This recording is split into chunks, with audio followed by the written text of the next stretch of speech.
SIR form জমা নেওয়া পশ্চিমবঙ্গের প্রায় প্রত্যেকটা বুথে কম বেশি শুরু হয়ে গেছে। আর ফর্ম জমা দেওয়ার কিছু নির্দিষ্ট নিয়ম রয়েছে। একজন ভোটার হিসেবে আপনার দায়িত্ব হচ্ছে যে আপনি যে ফর্মটা জমা দিচ্ছেন সেটা নির্দিষ্ট সিস্টেমে প্রসেস মেনে আপনাকে জমা দিতে হবে। এমন নয় যে আপনি গেলেন, জমা দিয়ে দিলেন, রেখে চলে এলেন, এরকম ভুল কিন্তু করা যাবে না। আর ফর্ম দেওয়ার সময় কিছু কিছু জিনিস যেন আপনার একদম ভুল না হয়। সেগুলো কি? আচ্ছা, আপনার স্ক্রিনে দেখুন, ফর্মের নিচে একটা লাইন রয়েছে, নির্বাচক বা তার পরিবারের যে কোনো সাবালক সদস্যের স্বাক্ষর, বাম হাতের বৃদ্ধাঙ্গুষ্ঠের ছাপ, আত্মীয়তা ধরন উল্লেখ করুন, তারিখ সহ। এই লাইনটা খুব গুরুত্ব সহকারে আপনারা দেখবেন। এটা কি?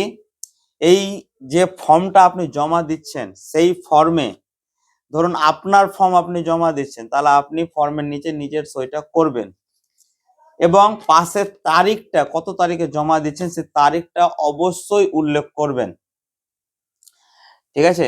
আর সাপোজ ধরুন আপনি পিতা হিসেবে আপনার বাড়ির 5টা ফর্ম রয়েছে, আপনার স্ত্রী, ছেলে, মেয়ে, বৌমা সবার রয়েছে।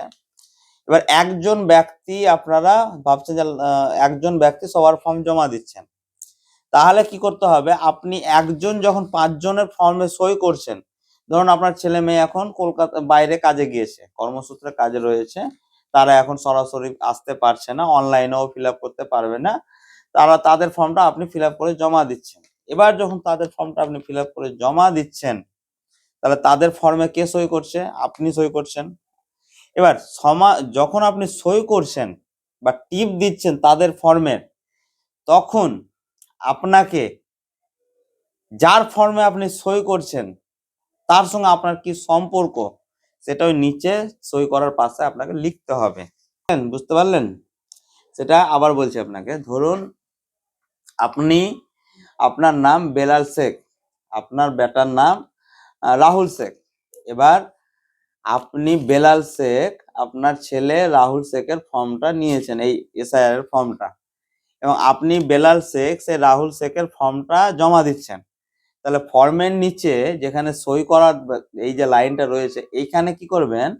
যে আপনি বেলাল শেখ সেটা সই করলেন, বেলাল শেখ নামটা লিখে সই করার পর পাশে ব্যাকেটে আপনাকে লিখে দিতে হবে আপনি রাহুলের কে, মানে রাহুলের ফর্ম আপনি জমা দিচ্ছেন, তা আপনি বাবা, রাহুলের বাবা, এই কথাটা কিন্তু ব্যাকেটে আপনাকে লিখে দিতে হবে যে আপনি রাহুলের বাবা, রাহুলের ফর্মটা তুলেছিলেন এবং রাহুলের ফর্মটা জমা দিচ্ছেন, এবং পাশে আপনাকে ডেটটা লিখতে হবে। এইটা কিন্তু আপনাকে লক্ষ্য রাখতে হবে। এবং 2 নম্বর যে জিনিসটা আপনাকে লক্ষ্য রাখতে হবে সেটা হচ্ছে, ফর্ম দেওয়া হয়েছিল আপনাকে দুটো কেন দেওয়া হয়েছিল? যে একটা আপনি ফিল আপ করে বিএলও স্যারকে জমা দেবেন, আর একটা জমা দেওয়ার সময় রিসিভ করে নেবেন।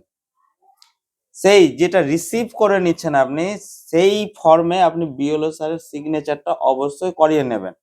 বিএলও স্যার, এই যে বিএলও স্বাক্ষর বলে যে ঘরটা রয়েছে, সেখানে আপনার বিএলও স্যার আপনাকে যেটা ফেরত দিচ্ছেন, রিসিভ দিচ্ছেন, সেটাতে একটা ইনিশিয়াল সই করে দেবেন যে হ্যাঁ আমি রিসিভ করলাম বা আমি ওনার ফর্মটা পেয়েছি, এই টাইপের।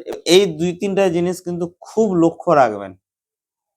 কে ফর্ম জমা দিচ্ছে, কার ফর্মে সই করছে, এবং তার সঙ্গে তার সম্পর্ক কি, এবং তারিখ, এবং বিএলও স্বাক্ষর, এইগুলো কিন্তু লক্ষ্য রাখবেন। এগুলো কিন্তু গুরুত্ব সহকারে দেখে ফর্মটা জমা দেবেন। তাড়াহুড়ো করবেন না ফর্ম জমা দেওয়ার সময়, তাড়াতাড়ি করুন, আমার টাইম নাই, আমি তাড়াতাড়ি যাব, এরকম না।